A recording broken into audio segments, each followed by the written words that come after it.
language, and birthplace have become tools of suspicion.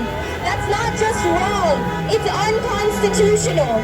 That's the 14th Amendment tossed to the side like it meant nothing. This wasn't just bad policies, it's systematic abuse. It's a warning to all of us. When power goes unchecked, it turns into terror. So we say no more. We are here not to ask for justice, we're here to demand it. We're not begging for mercy, we're holding systems accountable. We will not forget the names and the faces and the children who never made it back to their parents' arms. No kings, no tyrants, and no government above the law. We will not let this country slide into authoritarianism, waving a flag while ripping people's rights away. Because if they can strip one from one group, they will come for all. That's how fascism works. Quietly at first, then violently. The Constitution is not just for U.S. citizens. Most of the rights that we're talking about, freedom of speech, due process, and protection from cruel punishment apply to anyone on U.S. soil. This means immigrants, visas, cardholders, undocumented people, all of them. Why? Because the Constitution says no person shall, not no citizen. The wording matters. These aren't just perks of being a citizen. These are human rights, and they protect you. The Fourth Amendment, protection from unreasonable searches and seizures. This means ICE can't raid homes, detain people, or search property without a warrant or probable cause. Immigrants, including undocumented ones, are still protected from illegal stops, searches, and detentions.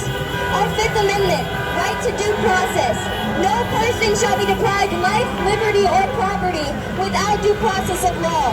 That includes immigrants. If someone is detained or deported without a fair hearing, that's a violation of this right. The Sixth Amendment, right to a fair trial. If you're accused of breaking the law, you have the right to a public and speedy trial, a lawyer, to know what you're being accused of, and to face your accusers.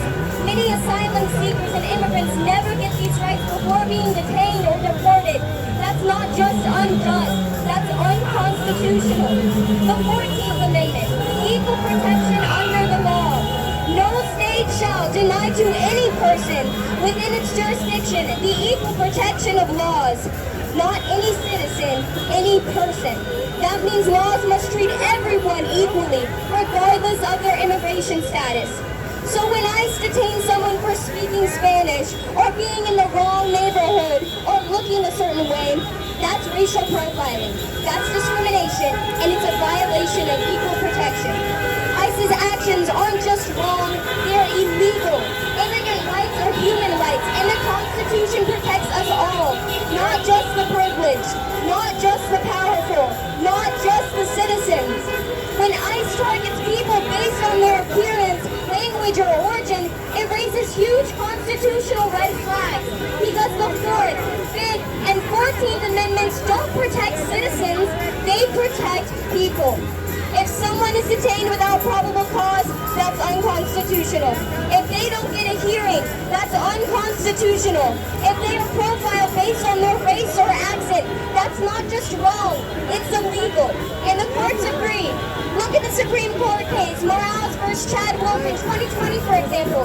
This case reminds us that even the most powerful people in our government have to follow the rules. Here in Kansas City and across the